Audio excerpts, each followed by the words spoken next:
tonight, so you'll know. And we will post. I'll talk to JJ after the call, and we'll marry up. He gives an update to all the region supervisors for all their particular sports to let everyone know who's registered, who's paid, and who's not. So again, if you get a note, just take care of the administrative things. Now, after we get off this call tonight, then I will publish assignments. All right, for this week. All right. After this week, we will start working 2 weeks out. All right. Just right now, the public schools were not playing. They're scrimmaging. Got several scrimmages. They ask for scrimmages almost every day. I know I get some requests for this week. You can look at the master calendar. We have both. I got 3 last week, and that's Hope County, Cape Fear, West Bladen all playing this week. East Bay is having a scrimmage. Now, the purpose is that you can look at the master calendar and go. The purpose of the scrimmage is for people to work. So when I have, we got to remember we practicing social distancing as well. So having 10 people for a 2-hour scrimmage doesn't give much work time on the floor. A lot of these 2-hour session is by rule for to get credit, and that's what a scrimmage is. Some of these schools are only scrimmage for an hour and a half. So you can do the math. You'd have 90 minutes and it's 10 people. You're not really getting much work. So I'm trying to limit that. Normally I got a seasoned veteran official there to kind of run things to make sure people get the adequate amount of time on the floor and quality time on the floor. Everybody wants to work. Again, when I say the sins of summer are paid in the fall and the winter, we need to knock some rust off and get on the floor, put the uniform on. It's different than saying you have it and making sure it fits properly and everything else. So we want you to come out there. I put out something on Friday prior to and we had a scrimmage on Friday night at Pinecrest and Jack Britt. But most of our scrimmage was on Saturday in the form of jamborees. And saying that, I was out to several scrimmages, so several individuals work. I'm going to kind of go around here and those that was at a scrimmage. If you was a referee on that scrimmage, you want to share some quick observations, I'll allow that. But first of all, like any other thing, when we start off, it didn't take long for us to get into the regular season of things happening. Where we had technical fouls. Unfortunately, we had a fight at Clinton High School, and I was able to meet with the tournament director at Clinton, as well as the both not ADs, but one AD and both head coaches. And fortunately, both those 2 schools, the combatants were not from schools that we normally service, but that happens in competition. I've heard from, I got the report, I talked to the referees, that officiating crew handled it appropriately, and it was a good learning lesson for both those coaches and for us. We don't touch players, whether it's male or female. We don't get involved with a fight because that's one of the things I was told by one of the coaches what the referees did and didn't do, which was that was the appropriate thing. So again, I would ask you to call the fouls. It's early in the season, and I would tell you we're going to have a class shortly, probably on the next when we meet next Sunday, about ejections and disqualifications. Right? I know some people don't like doing the report. The report takes less than 5 minutes. All right. We're going to go through it. And we're going to, in basketball, it's sometimes in football. We're probably just in North Carolina because in the rule book, it doesn't say anything about ejection. It says about disqualification. There's several ways you get a disqualification in basketball, per se, when you get a player gets technical fouls. They get 5 common fouls, any combination of that. I mean, when you talk about common fouls, that's a DQ. One thing, general rule of thumb is if you do one act and you have to leave the game based on one act, that's probably an ejection. All right. If you have to do more than one, that may be a disqualification. But if you do one act, there's a flagrant foul, that one act stands by itself. You do one thing, that's an ejection. And we're going to go through that because we don't want to get a situation. In North Carolina, we have something called zero tolerance on profanity. We don't disqualify people for cursing, for using profanity, vulgar language, obscene. They use profanity, that's an ejection. If you say that was taunting, that's an ejection. Now, unsporting conduct, you can disqualify someone for. But we're going to get more in detail about that. But the two-hand reporting, remember that on the two-hand reporting, go to the reporting area, stop. I mean, in Clinton, everybody had a mask on. So you got to make sure your signals are crisp. You stop, you put your hands out in front, and you don't have to get right up on the table, but you got to do that. I mean, look, eye contact with the person that's doing the scoring. All right. And give that. A lot of calling your line, knowing your PCA. A lot of people, the ball goes out of bounds on the sideline down near the end line. We got 2 whistles. We got 2 people on that particular thing. But what I did like, most people are uniform, a lot of effort, a lot of energy doing the scrimmages,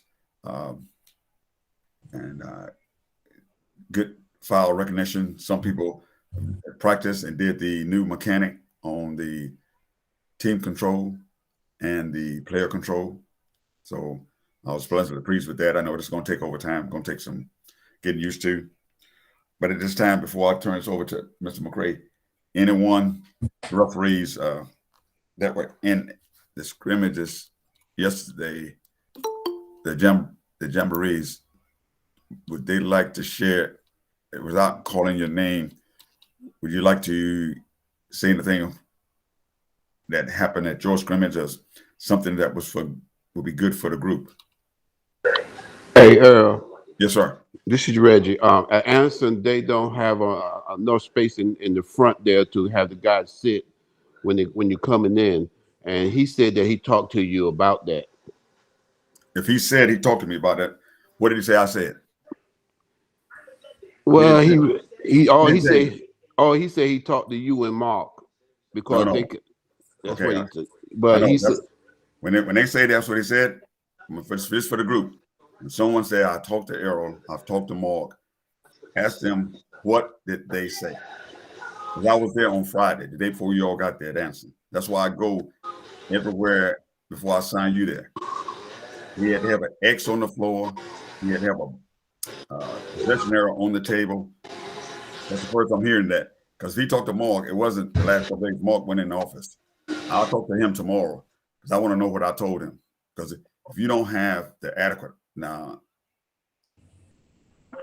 spacing, because it's easy to say they talked to me. They never tell you what I said, did he? He didn't tell you what I said to him, right? No, he didn't. Okay.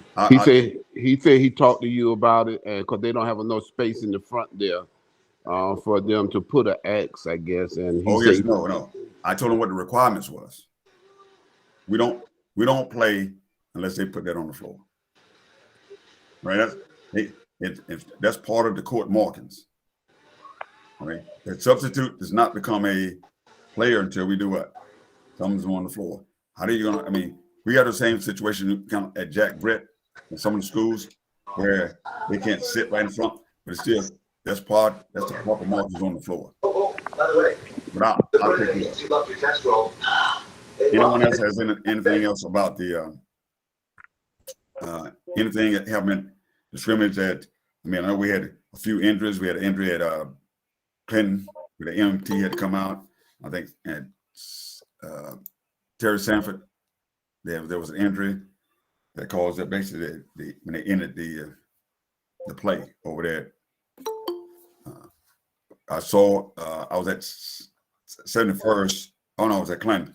When the player went down, the new trail that was trailing stayed with the injured player. Once the ball became at the proper time, the other team got the ball. They granted a stoppage of play that was handled correctly, which is good to see. And all that's what scrimmages does, guys. Gets us in the gives us the right situations where we can practice and make adjustments. I mean, a lot of good things. I saw the different referees doing the halftime, doing the breaking play, doing timeouts. Go talk to the crews, which is well done, and a lot of, I thought, teaching and constructive, lack of a better term, criticism going on.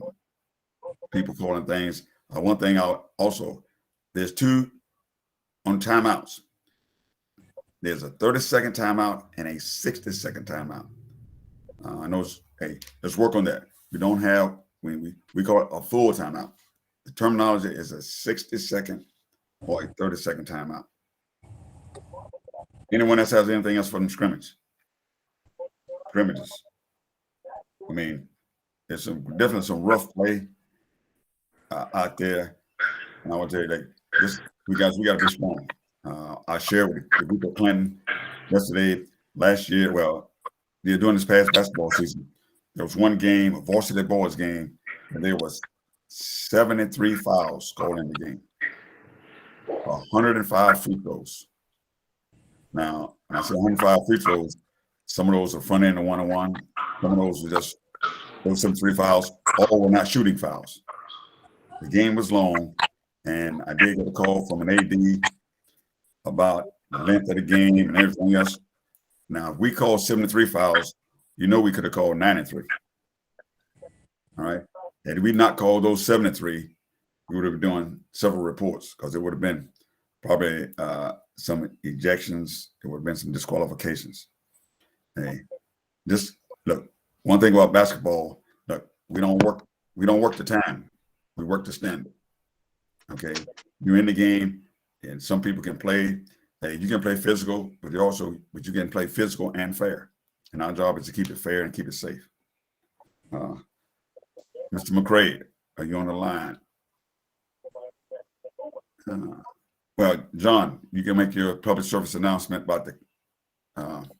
Well, I already did it, but I'll do it just to cover myself. Hey guys, we are recording all these meetings so that we can put them on YouTube for future, along with use them to help develop clinics that we can use outside of this meeting. If you don't want to be recorded, you need to let Mr. Daniels know, as this is being recorded. Okay. Alfonso. And while I have a moment, hey, sorry I put the link in a little later today, but please sign in for attendance.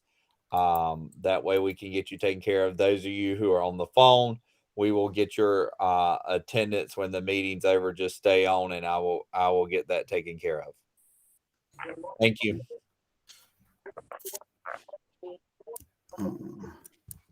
And you want me to go ahead and make that presentation scene, Mr. Daniels? Yes, I'm looking for. I don't know if Al's on the call yet, but yes, if you. All right, I'll go ahead and do that. Okay. Anybody got? Let's see. Can't log in. Please send the original text. Okay. This. All right. One thing that this year I also got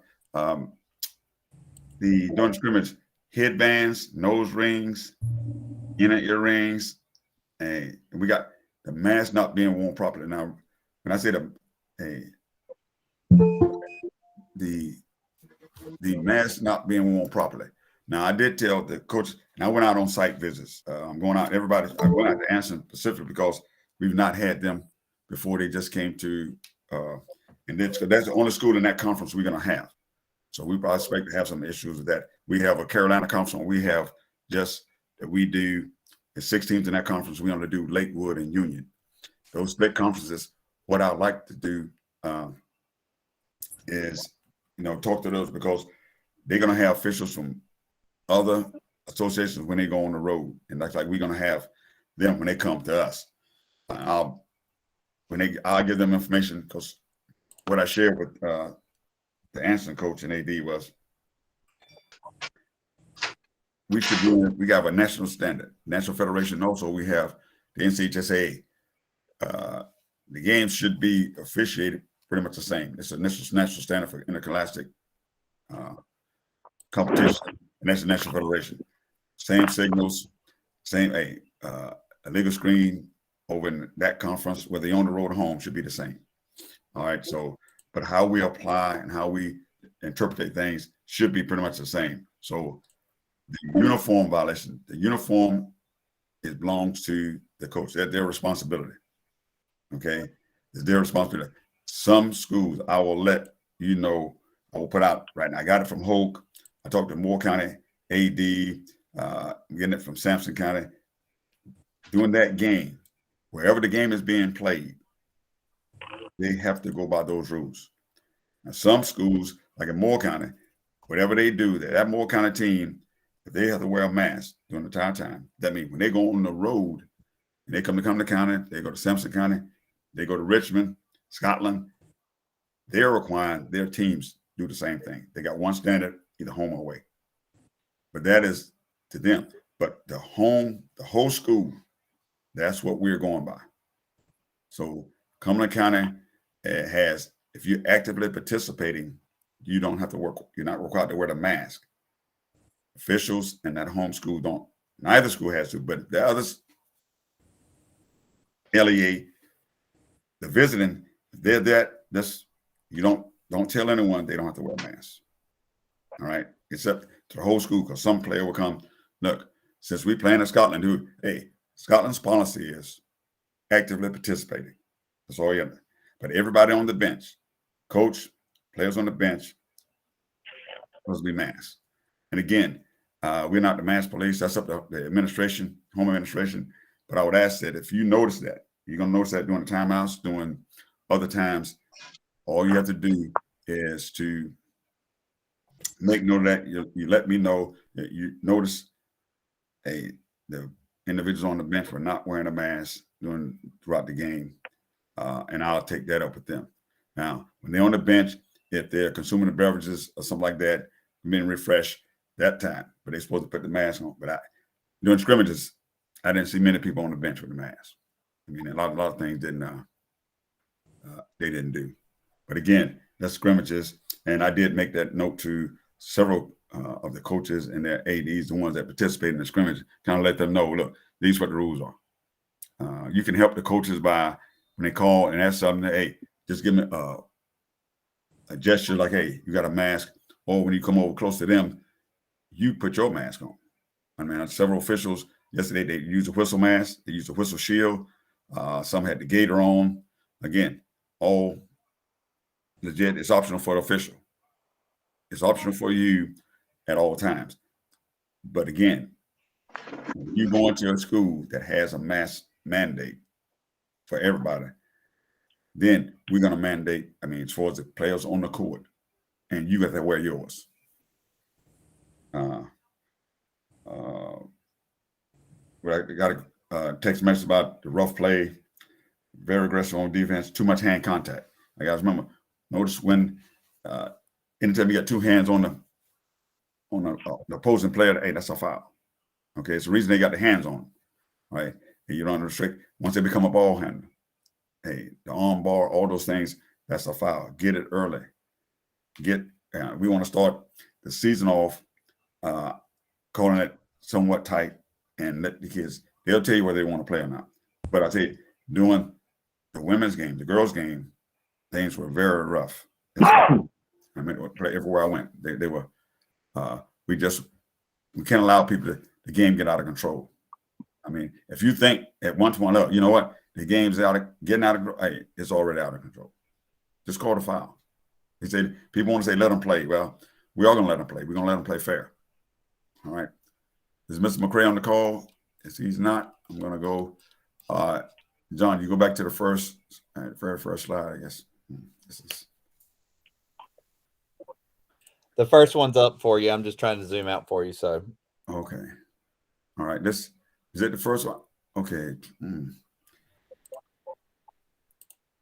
All right. First of all, when we go at just the timelines. Earl, can you yes. hear me? Oh yeah, you're there. Okay. Yes. I'm on. All right. All right. Well, you go ahead, Al. Go ahead. Well, Al, Okay. Let me do a quick introduction now. Now, Mr. Al McCray is one of our most decorated basketball officials we have. Not just, and he just happened to be in Southeastern, probably the most decorated official that we have in the state of North Carolina. He's a Golden Whistle Award winner, our Southeastern Don Kitts Award winner. He's on the Board of Regents down at the University of North Carolina, Pembroke. Other than having an outstanding playing career, he's been a clinician for many, many years. Former president of our association, board member, basketball chairperson, state championship official, great credentials. He spends a lot of time putting these slides together. Anything else? So I want you to give your undivided attention. If you have a question, hey, he'll give you an opportunity to ask questions, but like just follow along. And if you would, Al, go ahead. Thank you. Okay. Thank you, Earl. And just like to say thanks for the opportunity.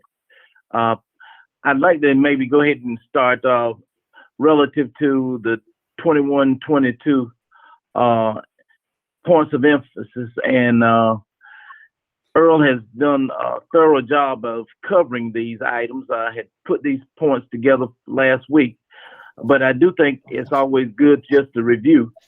If you take a look at your rule book, pages 74 through 78, the points of emphasis are emphasized and identified there, starting with officiating, mechanics, and signals.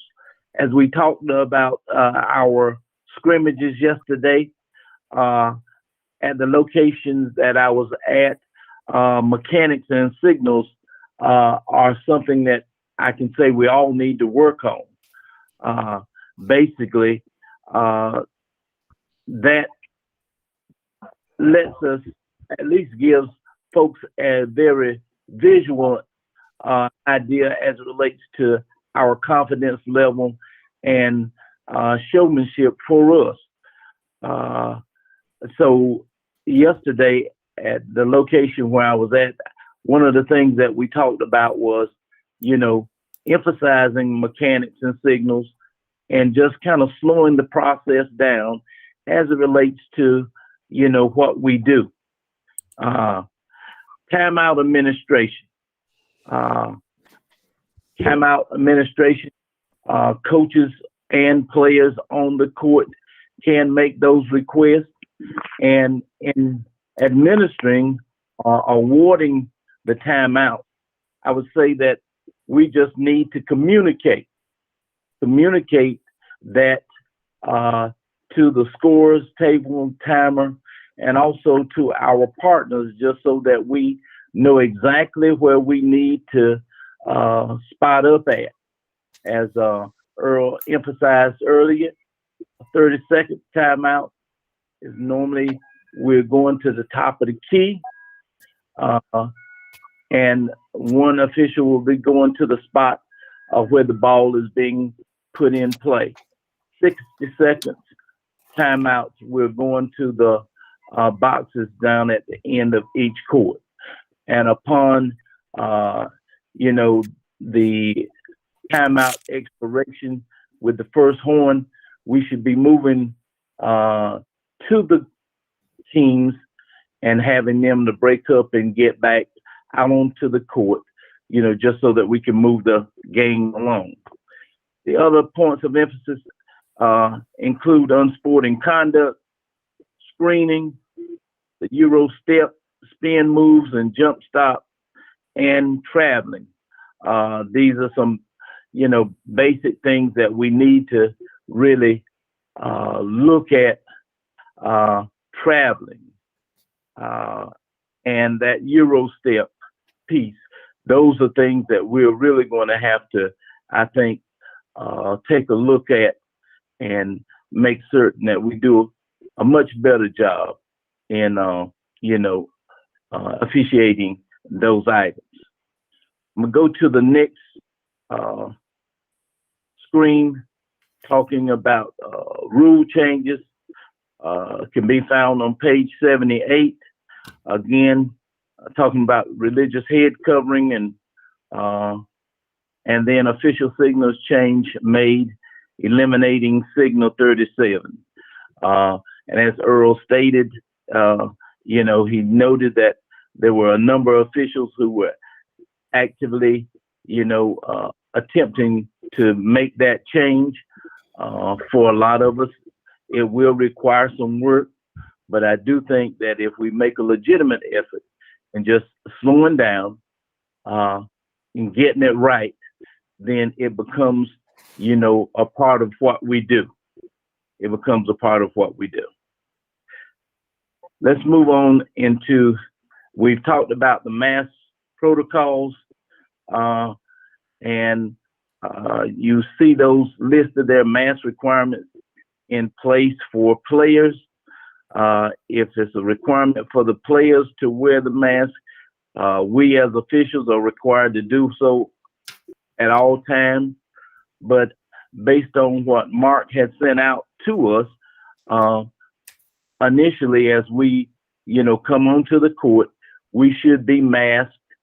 And once the game gets going, if the students are not wearing masks on the courts, then we would not have to, wear them during the course of the game. They implement the 4-minute timeout in each quarter at the first dead ball under the 4-minute mark on the game clock.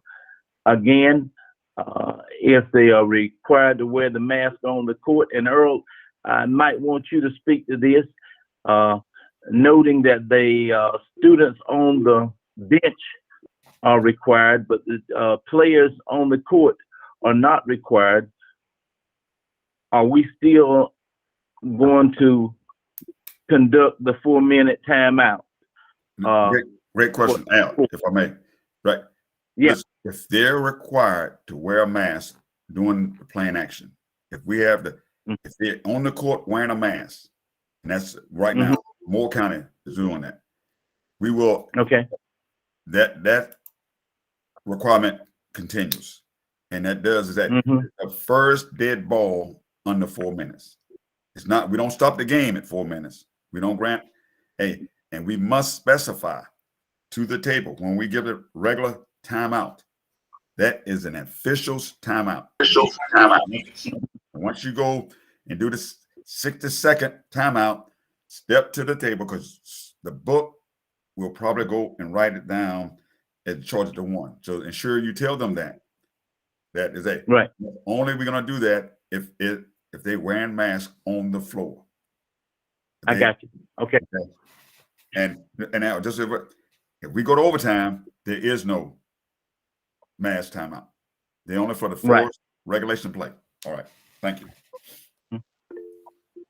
I would like to say that last year, one of the things that, as I, questions from coaches, they realized that sometimes that dead ball situation under the 4-minute mark would go way down, and possibly the quarter would expire. So their question to me was, in the event I choose to call a timeout under the 4-minute mark, just to kind of save some time, can they call the timeout and we accept that as our charge 4-minute timeout? I would ask, if any time under that, if the ball, normally when it gets under 4 minutes, we know the next dead ball. If I say, if you go 30 to 45 seconds and you as an official, if you notice someone's in trouble or something like that, no problem. Clear possession, no advantage or disadvantage. It's going to be someone breaking, clear path to that basket and we call a timeout, make sure if that coach requests, hey, look, hey, can we get timeout? But it can't be strategic. It can't be, I would rather the official noticing that the ball has been in play 30 to 45 seconds. You still, because they can keep the ball in play the last 4 minutes. It's probably never going to happen. Right. But no problem with that. I mean, Okay. Again, if they requesting it, make sure, because if they request a timeout, we're going to see that. Or if they request a timeout under the first 4, if they request a timeout, Al, and for everybody here, if they request a timeout at 3:52, guess what? It's not charged. That's not charged. So they can anytime the first timeout under 4 minutes is not charged. That's official timeout. Right. So okay. some coaches know that. Right. Yeah. Okay. That's what I was telling them, and right. Just wanted clarification to make certain that was, legit. Okay. Isn't that how we officiated in the winter? If they call a timeout at 3:52, we charge that to the officials. That's how we did it in the winter. Right. Yeah. That's what. But Anthony, that's if the players on the court are wearing a mask. If they're not, correct. If they're not wearing a mask, that's charged to the. We don't have any masks because the guys we don't say it's an official timeout. I was at games during the last year. They say that's a mask timeout. We don't have a mask timeout. We have an official timeout for, the mask, but it's not a mask timeout. So in the book, you say, no, when you do your briefing, when you go there to the table, hey, there's going to be 3 timeouts. One charge each team, and it's going to be when you point chest, it's going to be an official timeout. Just 1 second. Cleo has his hand up, so he may have a question. Okay. Cleo, if you will unmute yourself and you can ask your question. Oh, I'm good. The question was answered. All right. Thank you, sir. Okay. Good enough. Okay. All right. Okay. We're going to go to our next slide presentation topics, and we're going to talk just kind of cover some terminology relative to our game. The items that we will cover is pregame, jump ball, primary coverage areas, rotations, throw-ins, fouls and switching, free throws, timeouts and intermissions, and last-second shots. All right. As we scroll up under terminology, the first item that we'll talk about is ball side. The definition for ball side is there. It states here the location of the ball in the normal front court offensive alignment of a team, and dividing the court down the middle, using the basket as the center point, end line to end line. The side of the court where the ball is located is ball side. In most instances, we were, that's the terminology that we would use as it relates to ball side, is where the ball is located. The bump and run, a technique when one official bumps another official out of his or her current position, and the vacating official runs down into a new position. I would say normally we would see this if the ball is in the back court and it goes out of bounds on the opposite side from the trail. At that point, he or she would need to move across the court to the other side, creating a bump and run situation where the trail comes across and he would bump the C down to the lead position and move, and everything would begin anew from that point. Any questions relative to bump and run? Okay. Center official. It notes here the outside official who is in off-ball position midway between a step below the free throw line extended and the top of the circle. center official may be table side or opposite side. If you had an opportunity to read the information that Mark sent out to us, prior to, the beginning of the season, he noted that the C official or center official is critical to the success of the three-man crew. And it is imperative and basically expected that we would work aggressively in the C position. As I watched some games yesterday, we had some critical calls from the C position simply because the position that he or she had was very advantageous in getting, the calls right. So as the C, we are there.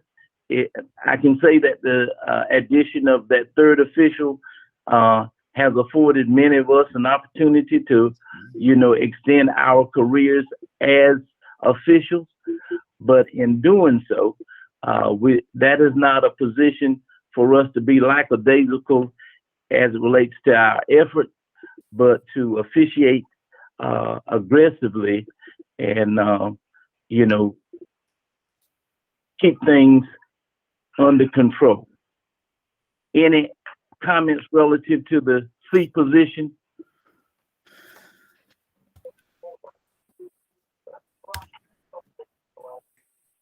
Let us move on down to the closing down. A movement of an official related to movement of the ball. The trail and center closes down towards the end line. The lead closes down towards the nearest lane line extended. Close down. I guess one of the most perfect close down mechanics exhibited in one of our officials I observed at a summer camp there at Westover High School. I watched Mr. Brandon Ingram from Rockingham as he closed down, and I noted, if we needed an example to look at, Brandon was the image that, our association needed to see, because truly, if you watch Brandon on that end line at the lead position, as that ball moves, Brandon was moving. He was closing down. And then as that ball moved across the lane to the other side, his movement was excellent in that regard. And so, again, the close down is important because, again, at the lead, you basically are mirroring the position of the ball out front. And as I said, once it moves across the lane to the other side in the C area, movement across that lane and getting in position to officiate still at the lead with the C, doing what is necessary over on the other side is critical. Any comments relative to closing down? Okay, I can also say that let's go to the lead official. The official position along and off the end line. The lead official may be table side or opposite the table, but will be on the same side of the court as the trail. And noting this, with the lead and the trail official, normally we're going to consider that to be the strong side of the court, because we basically would have a lead and trail. And in most instances, you will probably find that the ball is in that area also. Move to improve. The move to Al, I have a improve. question. Yes, sir. If you're in the lead position, Earl, you can expound on this as well. Do you bounce the ball if the ball stays in the front court, or do you hand it to him if the ball stays in the front court? Okay. I'll take that.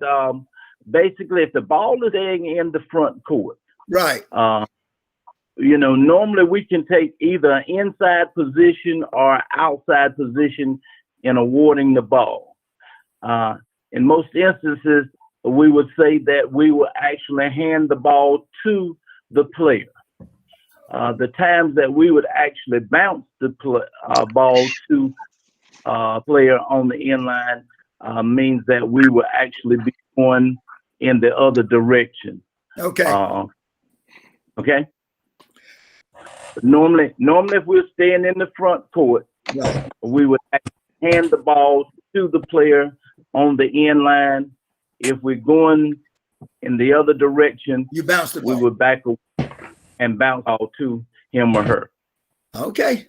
I have a question now. Yes. So in the winter, and I think where Stephen might be going with this is in the winter when we stand in front court, we bounced it to them. So if we're working a game that they're wearing masks, are we going to hand it to them or bounce it to them? Or if we're not wearing masks, if they're not wearing masks, are we going to bounce it to them or hand it to them? So I guess the question that I have that Stephen also has is, are we changing up due to quote unquote semi-COVID rules with the mask? We're going to go back to just like regardless of what they do, if they stand in the front court, we're going to hand it. If we're going to any other time, we're going to bounce it. All right, thank you. All right. Okay. Move to improve. A technique that means to move your feet in order to improve your angle on the play. And it says here it helps to eliminate being straight line. Basically, let me just kind of say, if we were in the C, moving to improve means that I might have to take a step down or maybe take a step up just to get a better angle as it relates to what's going on with the ball in play.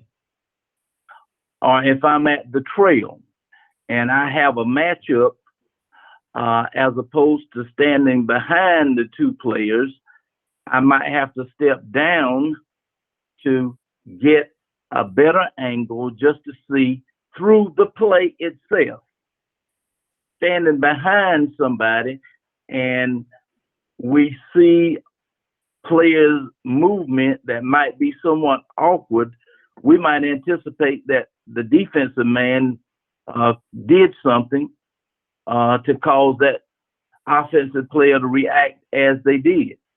But the fact that we have taken a step down, we're looking through versus looking from behind affords us the opportunity to better see what truly happens. I can say this, moving to improve or getting in a more appropriate position to officiate affords the opportunity for, our decision making maybe not to be questioned. Hey, if I'm in the right position at an angle that gives me an advantage, even if I got it wrong, at least the folks can say, well, he or she was in the right position to make that call, so maybe they saw something that I couldn't see. But moving to approve affords us the opportunity to see to be in a better position to observe exactly what goes on. Any comments or questions relative to that?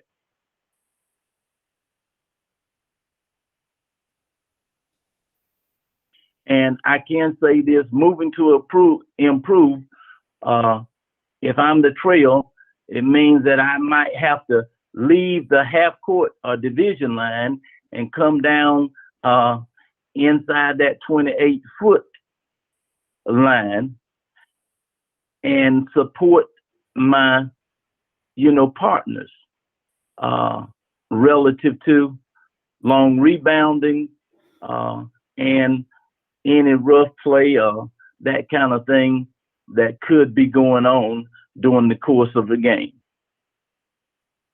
Move to improve. So I would encourage all of us as we go about our scrimmages, that we, move our feet, get in a better position. Let's see. Especially in those matchups when we're trying to determine whether we at a 6 foot distance, which would require, us doing a 5-second count. Hey, move in position. I got it. Hey, and we would respond with the appropriate counting in the event. We're being closely guarded in that regard. Yeah. We got a question from Rodney. Yes. Okay. In reference to the move to improve, you're basically going to move to improve in each position. You just mentioned it with the lead closing down, and also initiating the rotation if necessary. The C moving down to look through plays, and then the trail moving down to look through plays. So in all 3 positions, you're going to move to improve, if that helps anyone. Yeah. Mm-hmm. Yeah.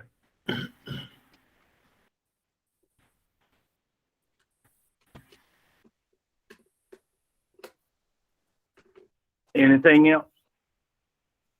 That's the only question I had. Okay, good shot. Okay. Opposite side, the side of the court opposite the table. And many times we use this terminology, I'm going opposite. So, just knowing that the opposite side of the court is opposite the table. As we come out, at the beginning of the game, we're going to be opposite and over off from the table to do our work. Hang on just 1 minute. I got a visitor and everything. Go back in the brother.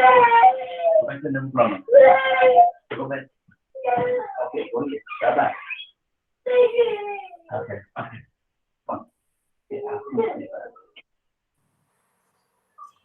okay. Go back in the brother. Okay, we're gonna get better. Okay. All right. I'm back.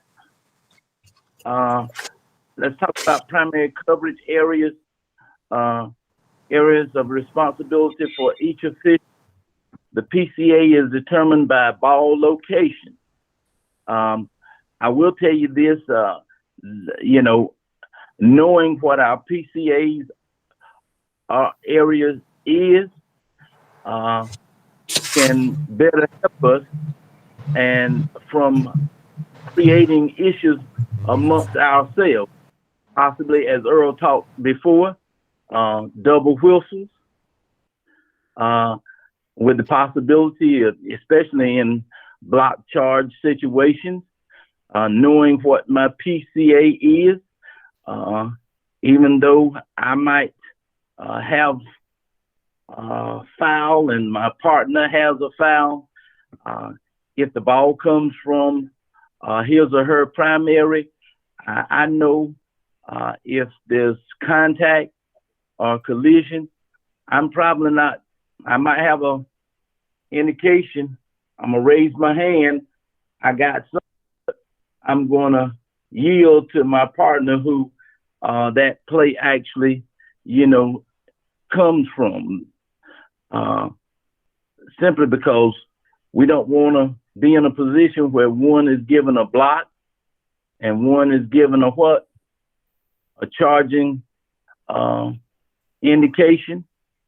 So knowing our PCA is critical. And as we move forward, we will actually, have a diagram that breaks, the PCA areas down for each official. Any questions relative to PCA? Okay. Let's go to rotation. A live ball situation whereby the location of the ball keys a change in coverage for the official. This is implemented when the lead official moves to ball side, dictating a change of position by the C and trail official. The lead should not rotate until all three officials are in the front court. Okay? Let's go to that last statement. The lead should not rotate until all three officials are in the what? In the front court. But it is a situation where, in most instances, the lead is going to, kickstart the rotation simply because he or she, on the end line, moves across from one side of the court to the other, just to get in position, due to the fact that we actually have ball status on that side, and we have, a good many players there that would require, double coverage, for the players' play. Questions about rotation?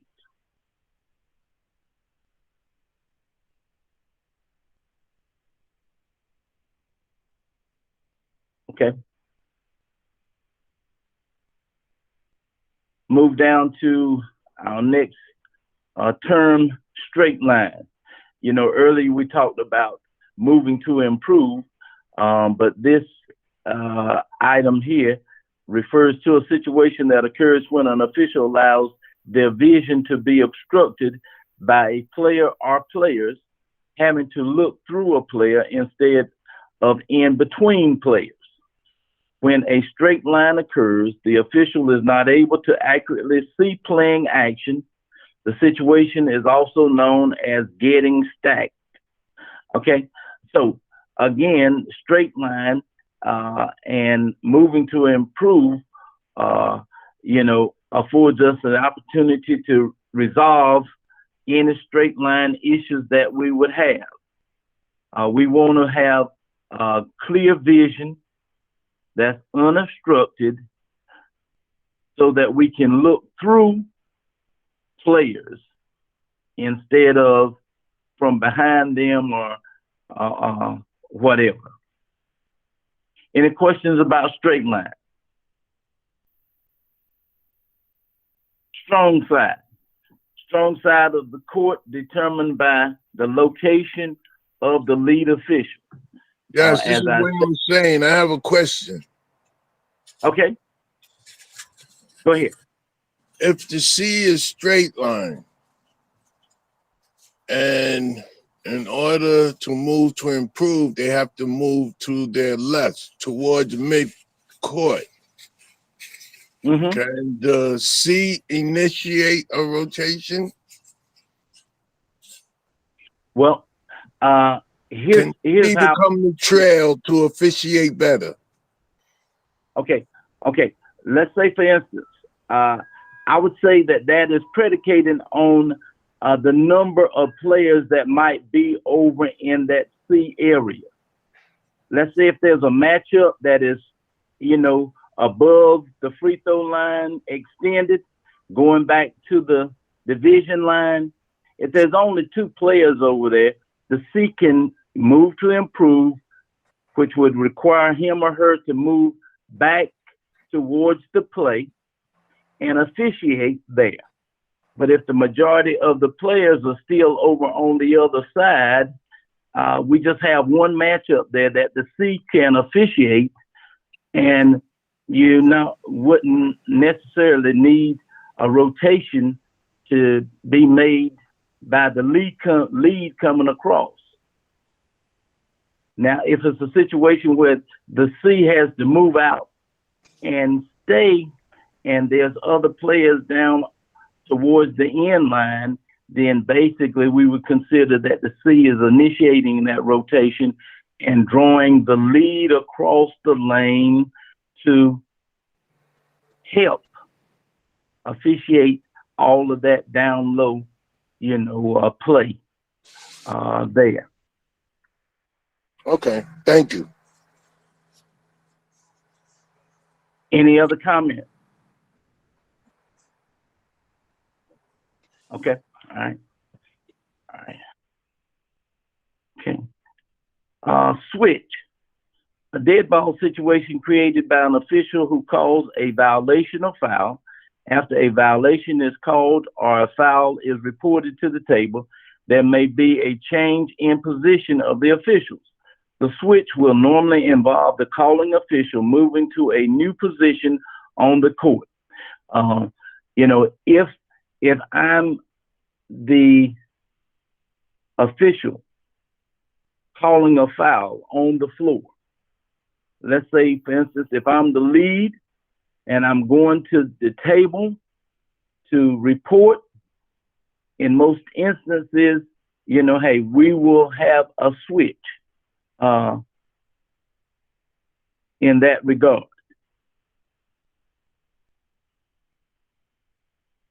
Because normally if I'm the lead or if I'm the C, I'm coming to the table and I will come and I will stay, and the off official that I'm coming in his or her area then would replace me, wherever I was.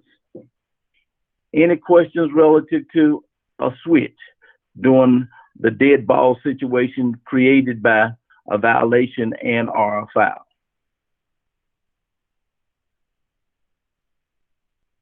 Okay. All right, let's go down the table side. Table side again, the side of the court where the scores and timers table is located. All right. Trail official. The outside official position nearest the division line, approximately 28 feet from the end line. The trail official may be table side or opposite side, but will be on the same side of the court as the lead. The trail and the lead are basically tied together, and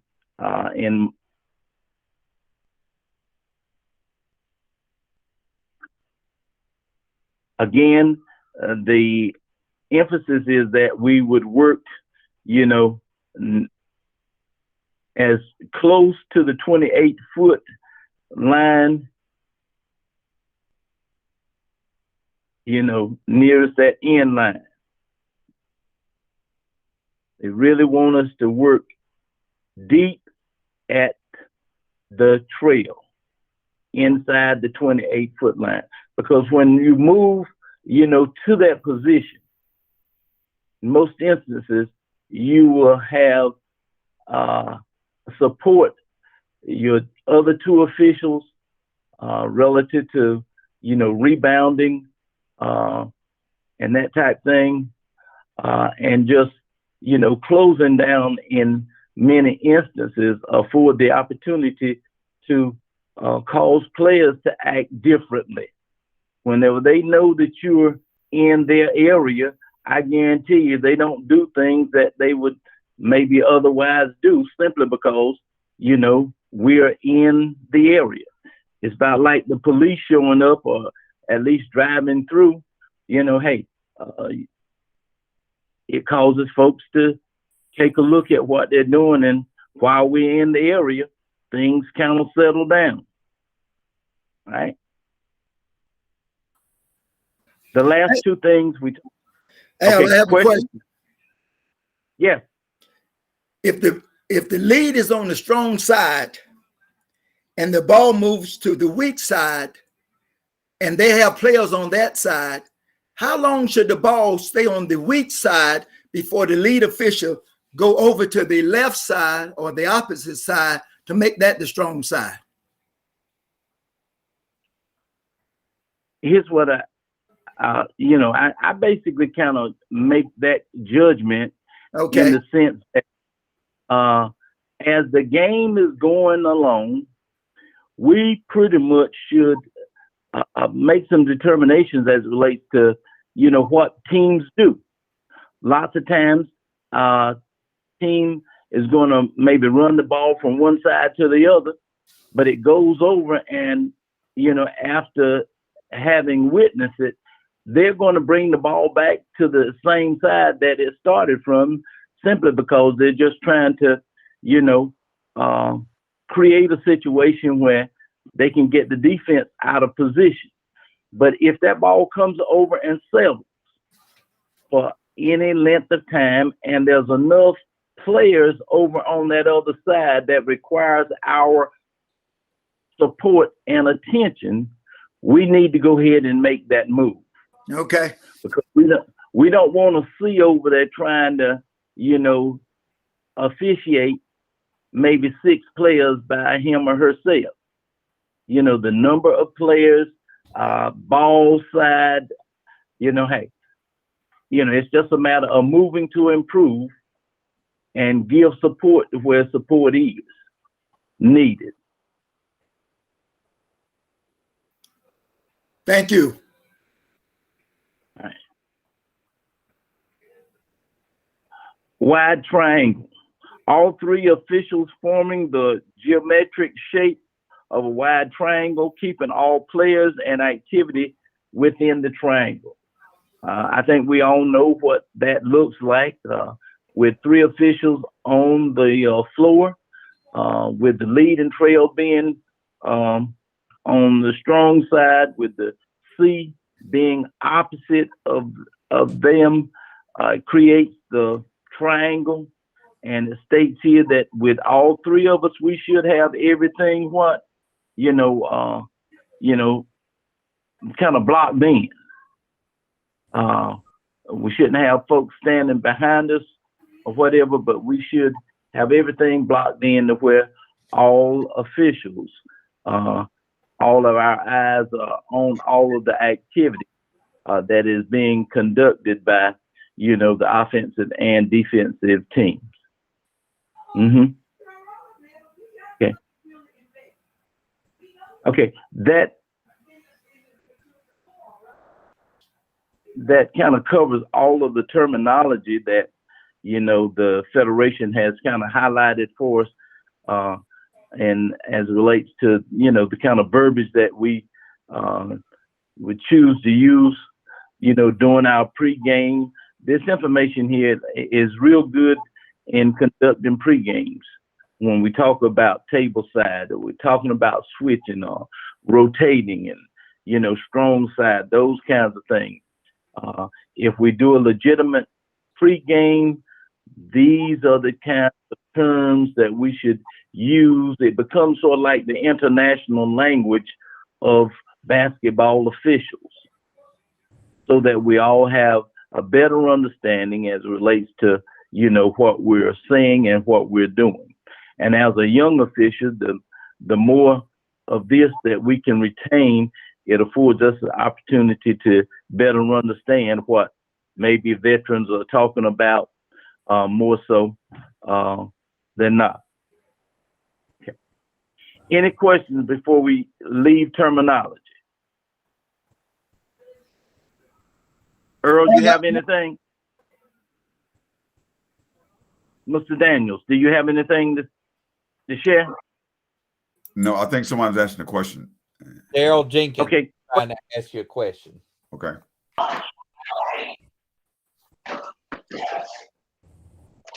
Yes.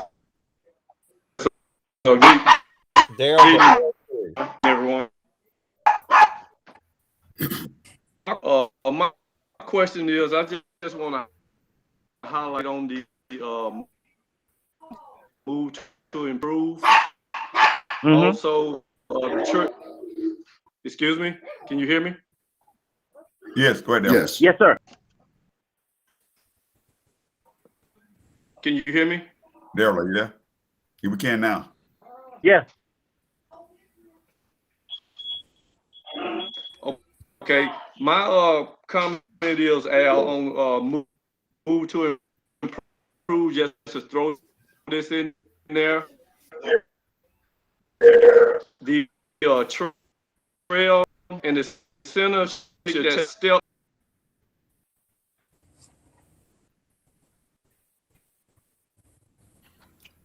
You're coming in the internet now.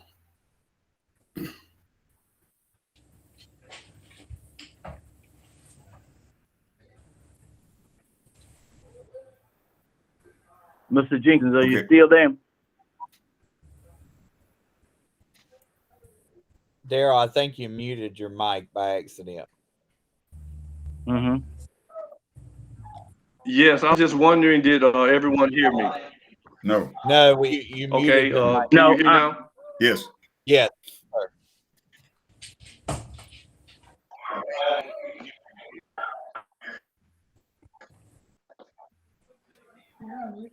Okay, I'm unmuted now. Yes, sir. We can We hear got you. Yeah, go ahead.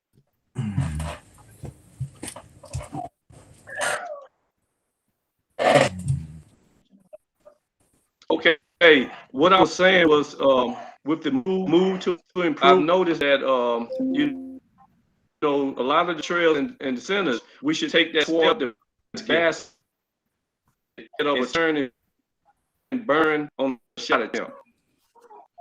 Mm-hmm. That's it. That's it. I just wanted to throw that in there. Yeah, and what Daryl's Because saying. I've noticed Well, that on the shot attempt, a lot of officials are just, And with Daryl as saying I was that, saying, I've noticed a lot of officials, as soon as that shot goes up, they automatically turn and take off going in the other direction instead of taking that step toward basket. right. Okay. Well, Daryl, I would say that, you know, what is expected is, you know, once the shot is taken, you know, it is important for us to step down, especially at the trail, to step down just so that we are there to witness, you know, whatever crimes might be made, you know, and support your other two officials, as opposed to backing out, stepping down.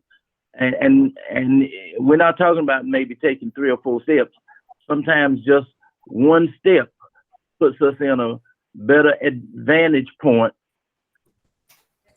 you know, to do what is required of us to do. Because again, there's 3 officials out there. And, you know, we don't really have to worry too much about getting beat going in the other direction, because again, if a long pass is made and, you know, we're kind of running either right along or behind, we know that we can stop prior to going to the end line and officiate the action at the basket. And once that resolves itself, if a basket is not made and a rebound is garnered and the ball is pulled back out, then we'll just move from that position, you know, on down to the end line, you know, and do what is required. So, you know, hey, I would support, you know, the information that you're sharing with us is, as opposed to, you know, leaking out, that we would, you know, come down and stay until the results of that play is made, and then afford us the opportunity to head in the other direction. Thank you. Any comments?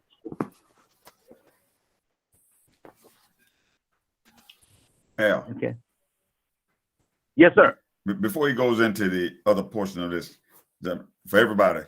Now, normally we had just a quick history thing. We had, prior to COVID, we were doing satellite clinics, Richmond, Whiteville, Lumberton, and Fayetteville. Now, normally we're on Mondays, Whiteville and Rockingham, there in Richmond area, they was having their clinics, and Fayetteville was on Sunday at 5 and 4 o'clock at Lumberton. And normally people could go to those satellite clinics. And now we knew it would take you time to travel there, see the clinic, and travel back home. So I know a lot of people, yeah, it tells you when you're leaving the meeting. All right. Now you do it in confines of your home. So again, we have a lot of information to put out. Season is upon us. Some people got, for convenience sakes, I try to sign people in their local area for the scrimmages. All right. And just know that, like I say, about people getting these clinic things together. We want to be interactive. You have questions about this. This information is to make all us better. So I ask that you stay on the line, absorb the information, you get at your home. The same amount of time you would have given to this clinic had you been going to Fayetteville, going to Lumsden on a Monday night at Whiteville, you would have put that in anyway. So we're going to try to cover as much information as possible tonight, and we're going to continue to do this. All right. So I just bear with me. And some people looking at the time, looking at everything else, but you're there. This is going to help. This is for the benefit for everybody. I have no game that's one person officiating. We have a 2 and 3 person crew. So I'm just saying that. So again, pay attention to the information. If you have a question, you can go in on the chat line, or you can ask the question. All right, that's all I have. Go ahead. Okay. So we're going to leave the terminology section of our conversation now and go into pregame positions. Pregame positions. The first diagram that you see here basically is highlights during the pregame warm-ups where and what our responsibilities in a 3-man crew, what those are. The U1, the R, and the U2 is positioned opposite the table. It says here the U1 observing the home team warm-ups and the U2 observing the visiting team warm-ups. And, let's just talk about, observations. While we're observing, what are we looking for? We're looking for uniform consistency. Our players legally equipped from a uniform perspective. And what might that be? Looking at, sleeves that players are wearing. Looking at, the long leggings that he or she might be wearing. Do we note that players are warming up with jewelry, earrings, and those kinds of things? And that's the time for us to be looking for little stuff, because at some point in time, we will be meeting with the coaches, and we'll be asking the coaches, are your teams legally equipped? And if we note that we have some issues, we need to go ahead and maybe bring that to their attention early on, or whatever. But again, pre-game warm-ups, we're positioned and observing the teams. We're counting, hey, the U2 tells me, hey, the aura, I got 10 players on my end. U1 says I have 9. That information is vital because whenever I come across to, check the books, I want to make certain that based on the number of players that are warming up, we have that number of players listed in the book. Because again, it's just preventive officiating. If we got 10 players out for the home team and only 9 players are in the book, we can say to the coach, I see there's 10 players warming up, but you only have 9. Hey, that, will resolve an issue for us and for them later on. But again, hey, this is what we should be doing during our pregame, warm-up situation. Once we've met with captains, once we've met with coaches, And once we move in a position to where we are ready for the game to begin, we'll go to the next, information here that talks about the jump ball situation. Okay, jump ball. U1 is going to be table side. The U2 is across from the table with the R, tossing the ball. It says here that the U1 would chop the clock and watch jumpers. The U2 watches the 8 non-jumpers, and the U1 and U2 are mindful of the quick 3-point attempt and over back.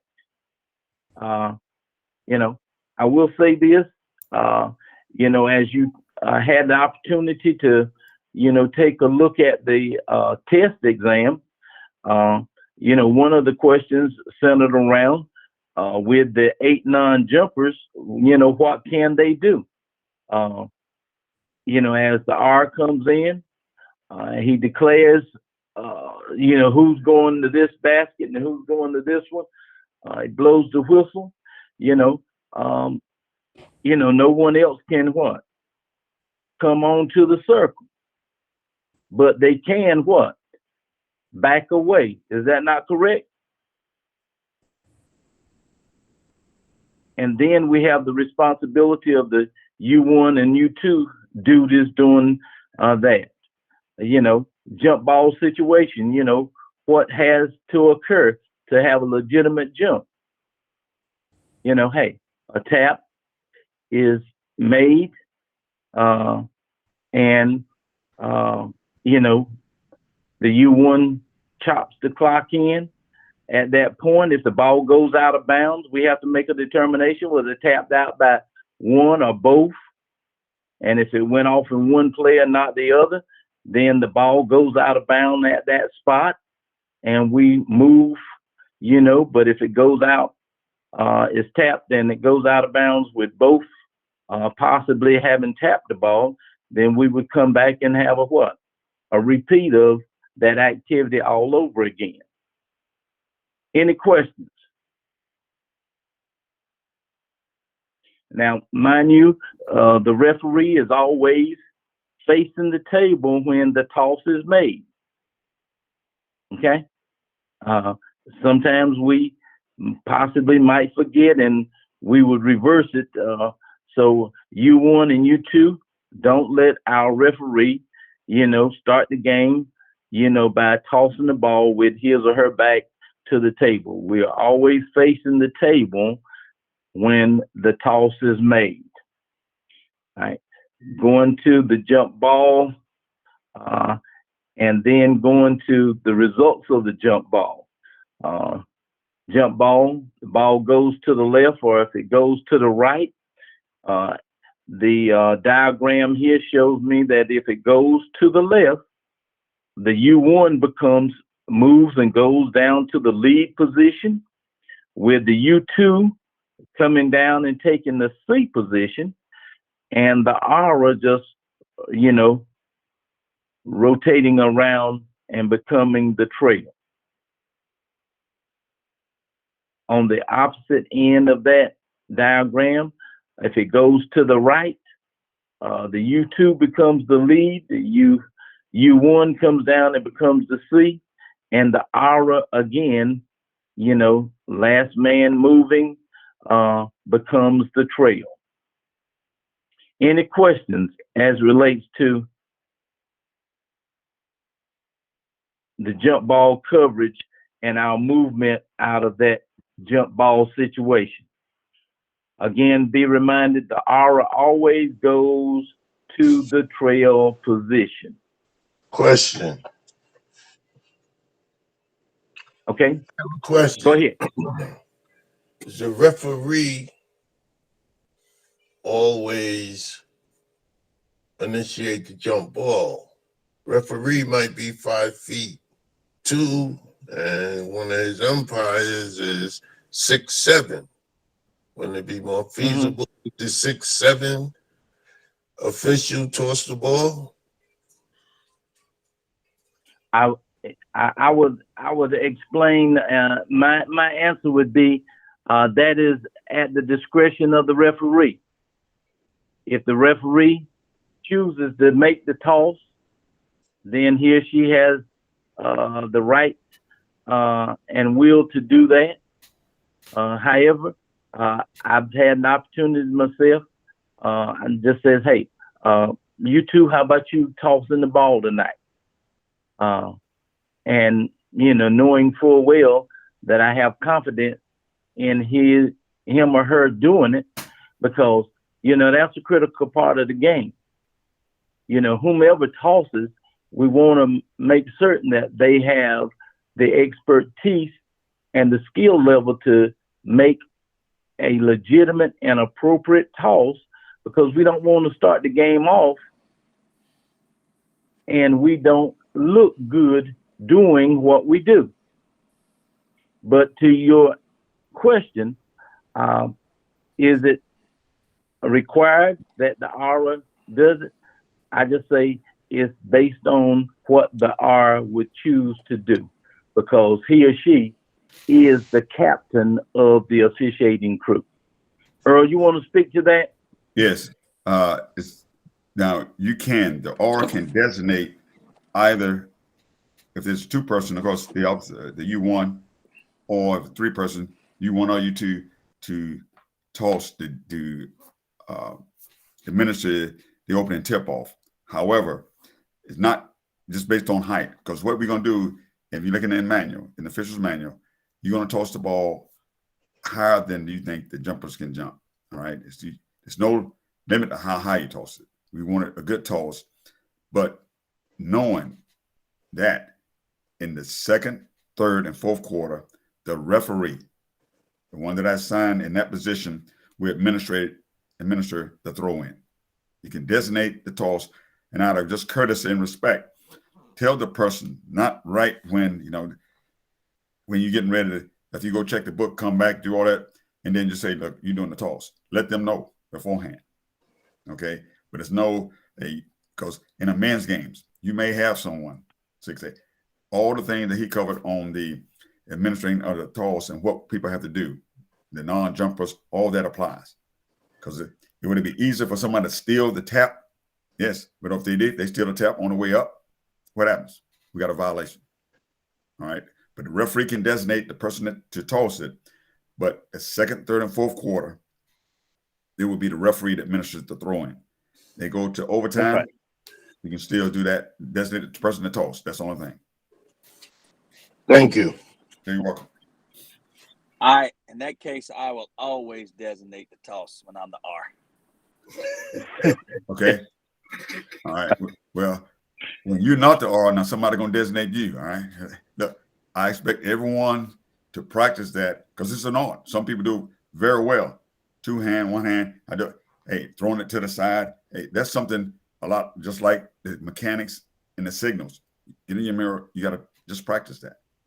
Again, you just heard someone say, when I'm R, I'm always going to designate someone else.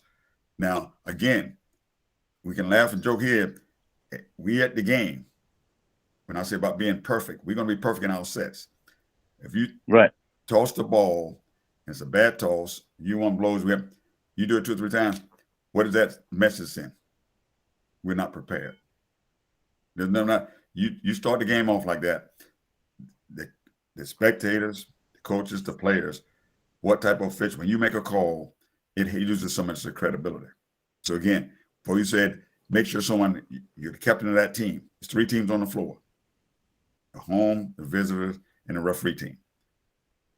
Our goal is to be the best team on the floor. So you designate someone that don't feel comfortable doing that. They make a bad toss, you there, you just say, it's a bad look. And I'd like to add to that, regardless of who tosses the ball, if the toss is a bad toss, hey, blow it and let's get it right.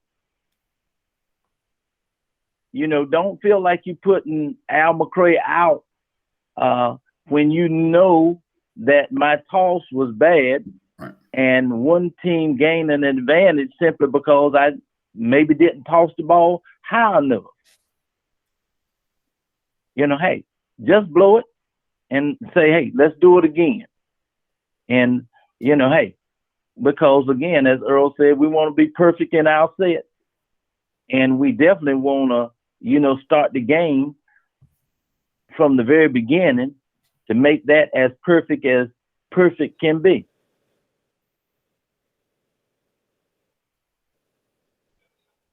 Any other comments? Mr. Page, Daryl Page, he sent me a text. Daryl, can you speak to, that? DP.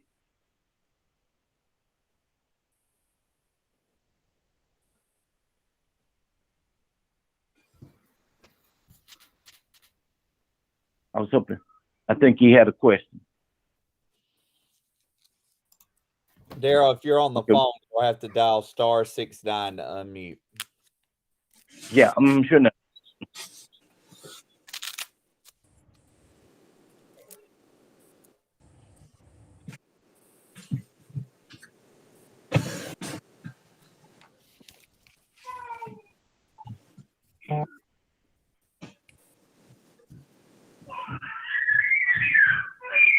Okay. We're going to go ahead and move on. All right. Let's go to the primary coverage areas on our next slide here. This gives us a clear visual as it relates to what our PCAs are. Noting that when we're in the front court, the C basically has everything highlighted in the green stripe. That's everything on his or her side from the end line back to the division line, and across the lane, halfway in that lane area. The lead has everything in the blue, half of the lane up to the free throw line extended out to the 3-point circle. And then the trail has everything in the, I call it maybe a mauve color, all the way down into that 3-point corner, right there where the lead is. Okay? So these are our PCA areas of coverage for the positions that we would, have as lead, as C, and at the T. Now, one of the things that we talked about earlier was, closing down, at the lead. If you note this diagram, the lead has extended his or herself out, mirroring the ball. See where the ball position is? The T and the lead is not closing down on the, lane line, but he or she is, mirroring the ball and the ball position, probably not, looking out at the ball, but his or her position is wide enough that he can still officiate, what is in his area in and around the basket,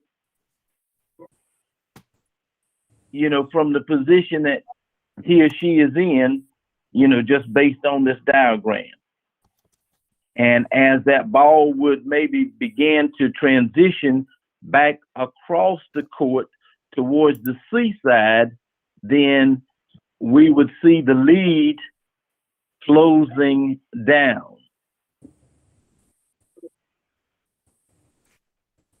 Any questions relative to,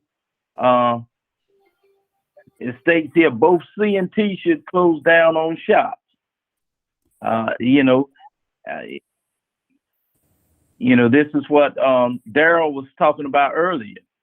On shots, both C and T should do what? Close down. Meaning, we don't back out or bail out, but we close down to what the action, which would be possibly a goal being made or rebounding activity in the event that a shot is missed. Okay.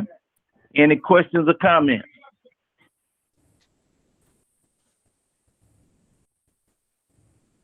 Okay. Let's move on up to line coverage. Hey, Al. Hey, this is Yes, Daryl sir. Page again. I wasn't able to speak a little while ago, but Okay. did you talk about what I sent you? No, I wanted you to, to clarify that, Daryl. Let's go Okay. back to the diagram where the on the jump ball. Mhm. Is that where we were, Daryl? I was talking about just some pregame stuff as far as the U1 and U2 being on the opposite side of the table throughout the warm-ups and all that, during the introduction of the players.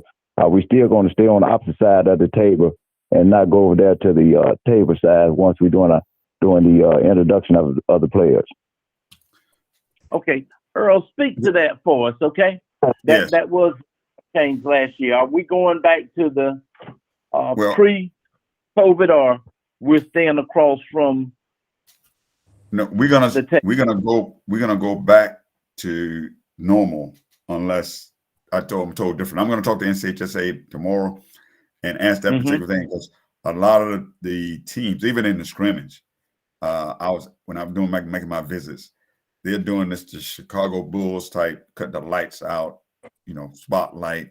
A lot of them want to get back to that, and when they do that, we're not going to be over the opposite side. We're going to be table side, and I'm gonna get specifications on if they wear a mask. If there's mask mandate, what we're gonna do, because I'm gonna try to get something simple where we're not over opposite table. Then next thing we table side.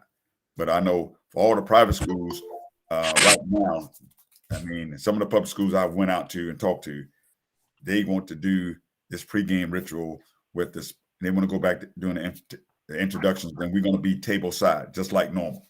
So we plan to go just like normal unless I take it. And I'll publish that out probably by the end of the week. Okay. Good. All right. See? Okay. All right. If we can go down to the line coverage diagram,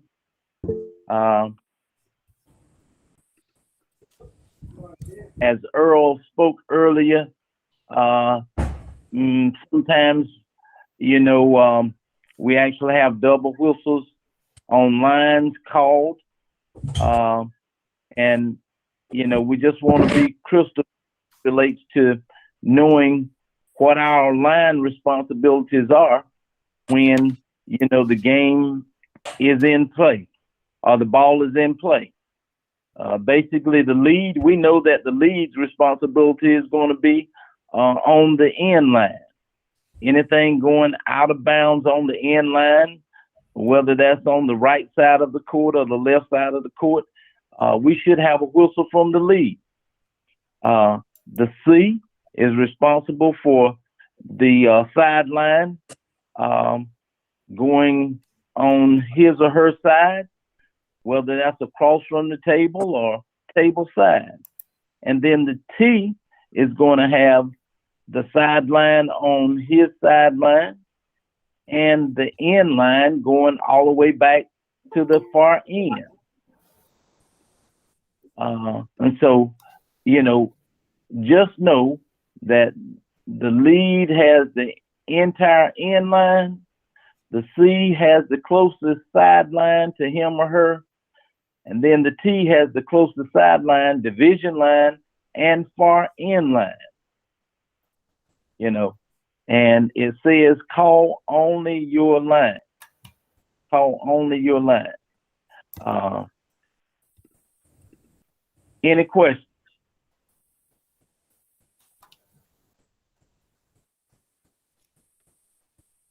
Okay. I'm going to move down to inbound coverage. Inbound coverage. You see, we're in the half court, or front court, lead and trail on the same side with the C. And a question earlier was, let's say, for instance, if the ball is going out of bounds at the lead position, again, we have the responsibility of handing the ball to the respective player on the end line. If the ball is going out of bounds on the trail side, the trail now will administer the throw in at the trail. And there we would do what? As opposed to handing them the ball, we would do what? Back away and bounce the ball to him or her. And the C, basically, normally if the ball is being put in bounds, it goes out on the C side. The C is going to back out and become the new trail, and the lead is going to come across and, be the lead on the, let's say, opposite the table, in that regard. Again, the C, based on the fact that it's a sideline throw in, would bounce the ball to the respective player. Any questions?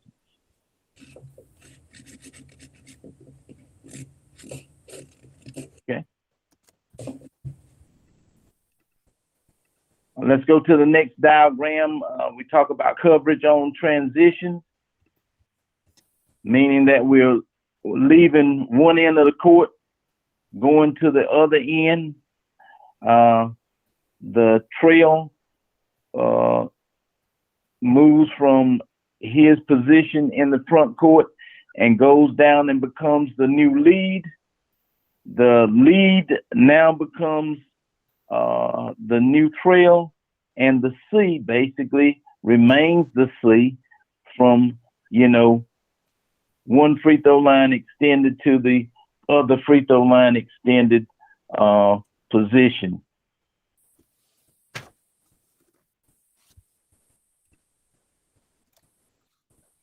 However, let's talk about, going from one end to the other, and we actually would have the lead who might be beginning a rotation on the end line.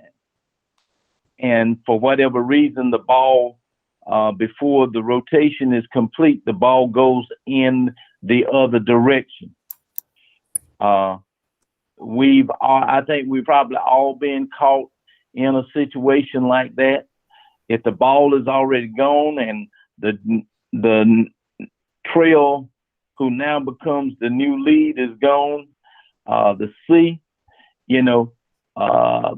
having not recognized that the lead is coming across, it's just imperative for the lead to observe and see where everybody is going to, run to, and then make whatever appropriate adjustment is needed, just to maintain, good coverage and not put the crew in a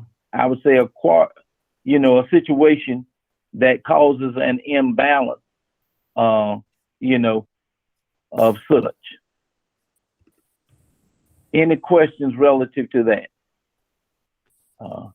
And I, say that simply because as I'm, bringing up the rear, I more or less can observe and see, where my C is and what my new lead is doing, and I can just roll into, the position and do what needs to be done.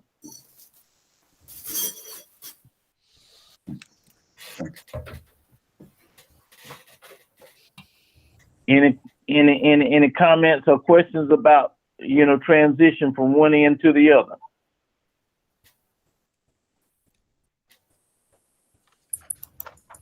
Okay. press coverage. Press coverage. Please know that as we talked earlier, on one of the diagrams, it says that we should, and a 3-man crew, kind of triangle ourselves position-wise to keep all the players within the confines of that triangle. So let's take a look at, these two diagrams here. Hey, we have, the 10 players, and the first diagram has, everything, boxed in. And with the press coverage going in the other direction, one of the things that is most critical relative to press coverage is the trail who now begins to go to the lead position is going to only go as far back as the last players in his area. The C, in all instances on presses, should not leak out, but stay and support the trail now, who was the lead, with throw-in issues with, players, just being bunched up, just so that, hey, coverage is going to be adequate for us to officiate the game in such a way that it wouldn't cause any problem. All right. So I say it says the C stays in the backcourt. The lead should have the deepest players in front and boxed in. Okay, that's what we're seeing here in both of these diagrams. One with the majority of the players still in the old front court, getting ready to go. And then on that second diagram, the lead having to go deeper simply because he has players who have already crossed the division line into the new front court.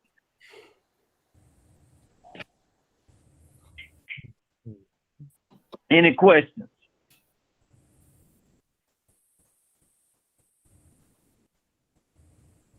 Okay, if no questions, we're going to go to shot and rebound coverage. Shot and rebound coverage. These are just basic diagrams that kind of gives us an idea of, what should take place when shots are being taken and what the visual and the angle of our vision should look like. It says here, the lead should not be positioned within lane lines. Both C and T should close down on shot. Again, this is just a reiteration of what we were saying before. As Daryl brought it to our attention, the C and the trail, as opposed to leaking out, should always be closing down on shot. And the C is primarily responsible for, it says, weak side rebounded. Weak side rebounded. Okay?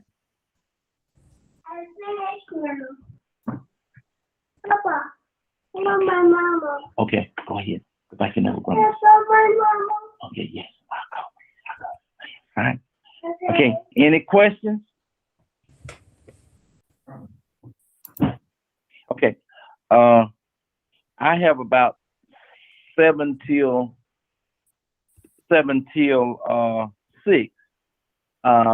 Earl, if we can maybe stop there and see if there's any other questions or comments that might need to be made, and we can continue maybe next week on the rest of these items.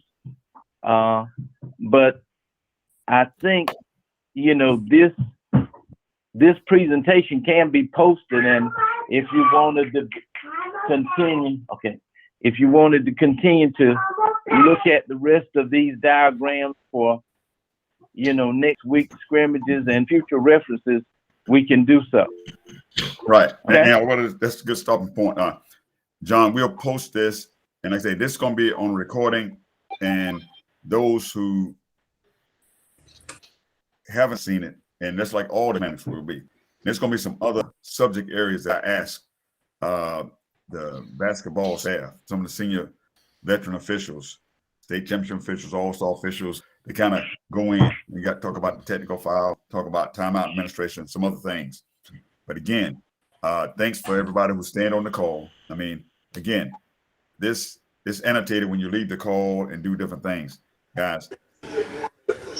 Assignments will go out. I'm going to make some assignments tonight, within an hour, for games that we got this week. I'm still getting a lot of changes to the schedule. Some of it, make sure if you got an assignment, check it before you leave. Check it not later than. I've asked the athletic directors as of 2:00. They need to call me. They need to make a decision. But you may go for one game or two games. Fairview Academy last week, their girls varsity team is in quarantine, so they have moved that game up. I will get to you about 2:00. All right, that's what I've asked them to do. So the game should be. We had a game scheduled for Friday night, and the school they sent the schedule. I don't just put them in there. Based on the source document. So if something changes to the schedule, I'll try not to do it after 2. They got a opponent. If you call the school, make sure, and they say, look, we're not playing. Make sure you call the host school. Because some of the schools, the other team is in quarantine, or they can't come for some reason, they sometimes find another opponent. That's where you'll see TBA in there. That means they understand those two teams that was on the schedule may not be playing, but they may substitute that with someone else. Read the emails. It was a tough week last week. Brandon Ingram, one of our the referee of our last state championship crew, lost his mom. Also, and those that do football as well. We had a Ronnie Blunt lost both his mother and father within a 3-day period. Father died on the 1st of November, and his mom died on the 4th. I would ask you to keep those two families in your thoughts and prayers. And the last thing is, I got a text, the game fees, I will post the game fees. In basketball, not like the other sports, we have varsity, JV, middle school. Within those 3 divisions, we have 2-person and 3-person. We have 1 game and 2 games. So don't get confused on that. Look at it. If you go to it, when I put that information out, it's those 3 levels, and it's also 2-person. We have 2. The only thing we don't have a 2-person varsity. I would say that. Well, we got Cornerstone, a couple of the private schools, and if you do some schools like Scotland Christian with Jason Graham, or Antioch with Anthony Mena, something with Jimmy Williams. Some of these schools have different things. Again, I will put out what the set prices for 2-person middle school, JV, and then we'll put out 3. We have 3-person JV. We have 2-person JV. Sometimes we get to the strength games. We don't have 3 persons for the middle school, but all our varsity assignments, for the most part, are 3-person. But again, when you get to a regular season game, if that's indication is 0, it should be a scrimmage. If it's not a scrimmage, just send a note. Okay, but I'll put it out. If you have any questions, just email. Hey, Earl. Yes, sir. We had a couple officials was asking about the shirts. What shirts for the gray shirts? They asked me, do you have to have both shirts or just one of them? We're gonna do it like, hey, the default uniform is the standard gray shirt without panel. All right. The other shirt that we wear is the one with the side panels. The requirement is you have what? The standard gray. When you go to a game, you have that. Now, if you want to wear the panel shirt, I mean, most varsity officials do, and other, hey, but the requirement is the standard gray, and that's the default uniform. If you have both, now you have contests where some people wear 2 shirts, some people do a lot of perspiration. You just change. You want to change. You don't have to have both, but if you're on a varsity level, I would recommend you have both. But the requirement is for standard gray shirt. Anybody got any else? Hey, this has been almost 2 hours. I thank you for your participation tonight. Hey, accept your games. I'm going to sign, like I say, we have games this week, probably about as many as 30, maybe 40 games this week. I don't mean to cut you off, but I'm moving here from Oklahoma, and Yes, I have no idea where to get the shirts, the whistles. I'm going to send it to you. Okay. Rodney, I got your text. I'm going to send you a uniform link. We had one last week that John Lewis put out. I got you. I got All you. right. And then any scrimmages coming up, I would like to work some. We want you to be there. I'll have you. Okay. In fact, we had just added some. I'm doing the scrimmage right now at Lakewood. Like I say, and I expect now that the 2 weeks, November 1st is when they started practice for the NCHSA schools. Now, they probably finalize their team. We got some teams still in the football. But I expect, like I say, Cape Fear, West Bladen, and Hope County, I all added them. I expect more. And Rodney, you can expect to, I'm going to give you the stuff for the uniform. And if you have to, like I did at Anson, we had someone just come in from the Virginia area. He had his black and white. I told him to go to the game. It's a scrimmage, so I have no problem with that. Okay. All right. Anybody got anything else? Any questions? Comments? Smart remarks? Errol, has Yes. Rob Ransom or Teddy Mosley gotten in touch with you? Apparently, they've got scrimmages Tuesday and Thursday. See, there you go. Hey, Think about that. see, okay. Jason, you said about something that took me. I was over there on Friday. I stopped by because I went to Anson. I stopped by and talked to Rob at Richmond at noontime. It was and okay, whatever he has, because I know I missed him. He was over to with Willie Cooper and Tony Hare and Todd Walk over there. Richmond was over to Terry Sanford on Saturday. But if he wants to do something on both. Is this both boys and girls? Apparently Tuesday night the girls are scrimmaging Marlboro County at 6 JV and 7:30 varsity. Okay. And then girls, right? Girls. Okay. And then on Thursday, there's an inter-squad scrimmage, girls at 6 and varsity girls at 6 and varsity boys at 7:30. Okay. I didn't know if he had gotten in touch with you. I can confirm that and get back with you. Okay, how about do that? Okay. All right. And saying that, guy, look, now it's some individuals going to be, like I say, I'm going to sign some games tonight. We're going to get through Monday and Tuesday. I mean, the games I'm signing on Monday and Tuesday, yeah, they're paid games. All right. I know the difference between paying and scrimmages. All right. Want to see everybody work. Rodney here. We got Gene Joiners here. Jason Ennis. So we got some new people into the area. Derek Canty. Again, everybody has to do their fair share as far as scrimmage. It's a requirement. So if you get a game, the expectation is, like I say, even the scrimmage, we're going to work them like a game. All right. Teams trying to get, see who's going to be in the starting lineup. Hey, see who's going to do this. I'm doing the same thing as an assigner. So again, thanks. Hey, good, Al. Thanks for the presentation. We'll continue. Hey, have a great week. Hey, be well, stay safe. We've had a COVID issue already come up within a basketball official here. Again, guys, stay safe.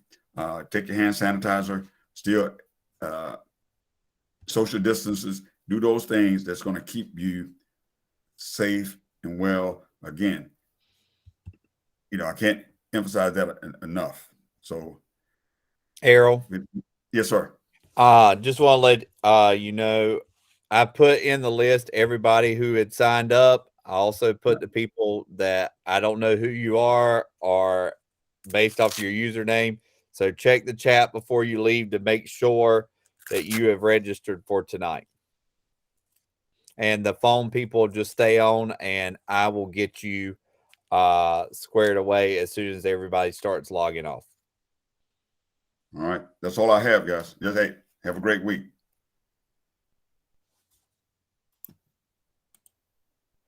All right. If you're on the phone, if you will unmute yourself and tell me your name, I will put you in. John, this is Reggie. Reggie, I got you. Okay. Paul Brand and Pete Carter. I got you. I got y'all too.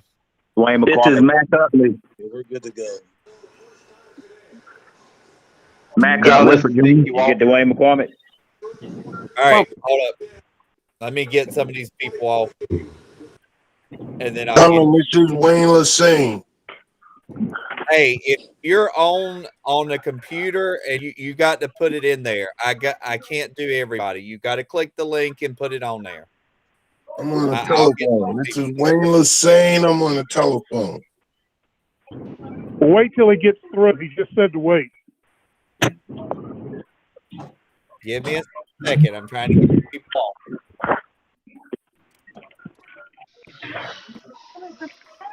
I don't know. Wayne, you are good. How about Dwayne McCormick? Dwayne McCormick, you are now good. Thank you. Mac Utley. Jones. Wilfred Jones. David Harris. David Harris. David, what's your last name? Harris. Yes. All right. Good, Mr. Harris. Thank you. Next. You got Wilfred Jones on there? Who? Dr. Key? Yeah. Wilfred Jones. What was your first name, Mr. Jones? WEDFORD.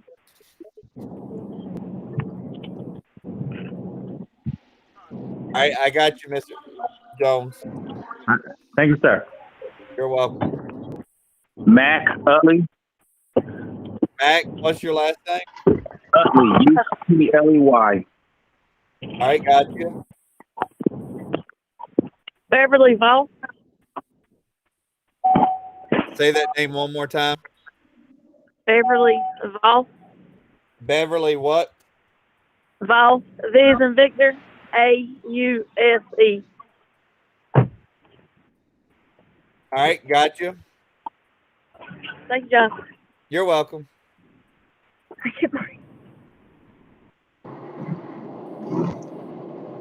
John Greg Brooks. I got you, Greg. Thank you.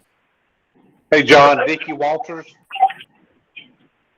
I got Walker, but I didn't hear the first name. Dickie Walters. Ricky? Dickie with a D. Gotcha. Thank you. John, this is Tony. You got me, don't you? Yes, I got you. Thanks, buddy. Later. You're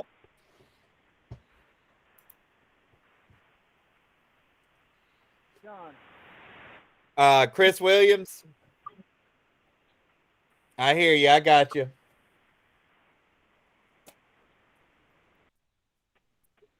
Tom. Yes, sir. Hey, this Snake, man. I got you, Snake. Did you get me last week? I wasn't on last week, so I can't. Whoever Okay, signed in last. Okay, because all I do is just get on, and I figure somebody let me in so you know I'm there. But did you get Clay Parker too? What, tonight? Yeah. I don't have Clay. Better sign me in that motherfucker. Yeah. He was on too. I call online. I'm in building.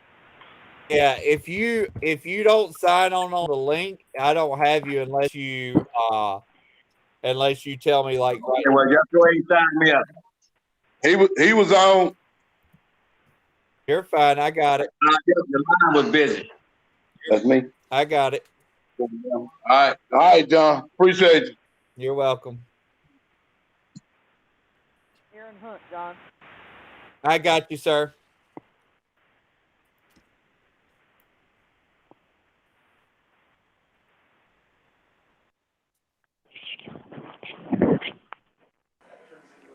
John, Dennis Wallace. You got me?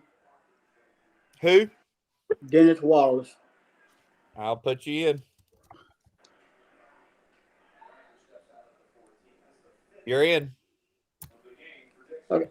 Earl, are you there? Yes, Are you going to post that presentation tonight? John. John has. I will do my best. It Okay. sometimes takes a little bit to do it. Okay. Thank you. You're welcome.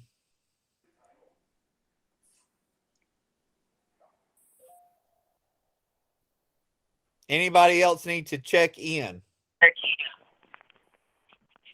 Yes, sir. Lee Toy Harris Jr. I got you, Letoy. Thank you, sir. You're good. Roger Williams. Roger.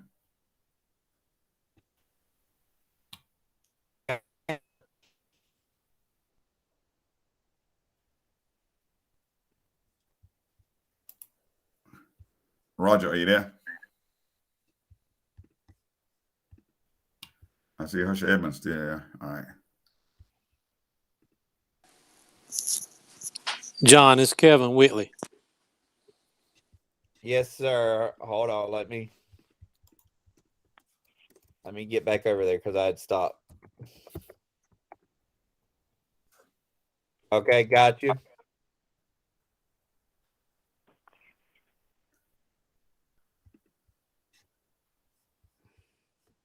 Now, John, do you show Roger Williams still on the call, right? I do. All right. Well, you must have been. I'm trying to get him. Okay. And I know you knew I was doing it. Right. But I got the times that pretty much everybody left. Right. I know. And I on the screen, I can see when yeah. Yeah. That's, so I wrote it down. Right. So what I'm going to do spreadsheet doing the next for you. Yeah, doing the next thing, I'm gonna tell like the administrative, and I always tell the people that's left on there. What I do is that, again, guys, everybody, when you're looking at everybody making their requirements, people ask sometimes, what do I have to do to go to the next level? What do I do? These are the things. These are indicators to me. When I say that is that when everybody does the concussion, everybody goes to the scrimmages, everybody does everything. These are the small things to do. And I look, hey, because those are what they call tiebreakers, the little indicators. People sign in, get credit, and they go. So when you get down to it and say, look, I did all the things I'm supposed to do, you're right. Someone else doing the same things. But again, who does that? So how do I do when I have Dennis Wallace and Hush Evans all do the same things? They do this here. Now I go down to say, okay, who's going to get this particular assignment based on everything else being equal? And that's what this is about. 2 hours of your time is 2 hours of your time. Some people go give you an hour, 45 minutes. Some going to give you an hour somewhere. Again, so just know that everything you do is not held again. It's a plus for you. So that's why when we take attendance, anything else, because what happens is when those individuals, when I make assignments for people who never been to a scrimmage or haven't done the basic requirements, it sends the wrong message. And it's not. And most people want to be treated as fairly. So again, when you get the scrimmage assignments, I want you to go, I want you to work it like a game, do those different things. We can teach you. I can't teach you. I can't give you energy. I can't give you effort. But I can get what I can give you is an opportunity. All right. Well, hey, I'm gonna mute this because I got a call here. Let me take this right quick. Yes, sir.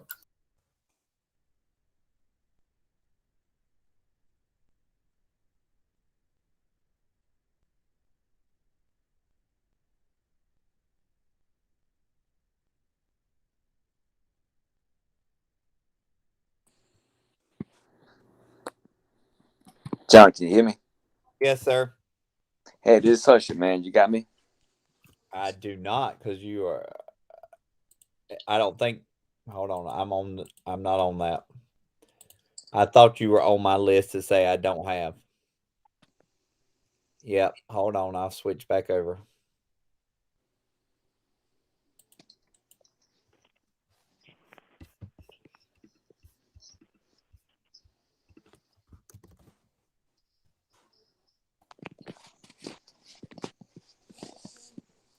I do now. All right. I was trying to get you early, but everybody was talking over me. So, hey, appreciate it, John. You're welcome. Just click on the link next time and it should take you over. Well, I clicked on the link. I'm on my phone, but I tried to click on the link on my computer, but it wouldn't allow me in.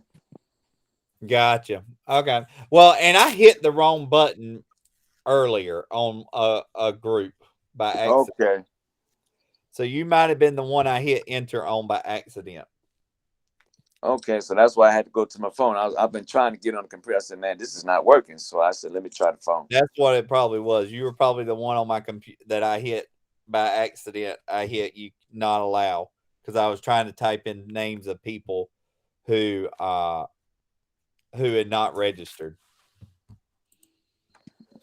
Okay. Inside. Okay, well, I've been on from the beginning, but appreciate it. Oh, I can see when you come on. All right, Captain, take care. Thanks. Thank you. Yes, sir.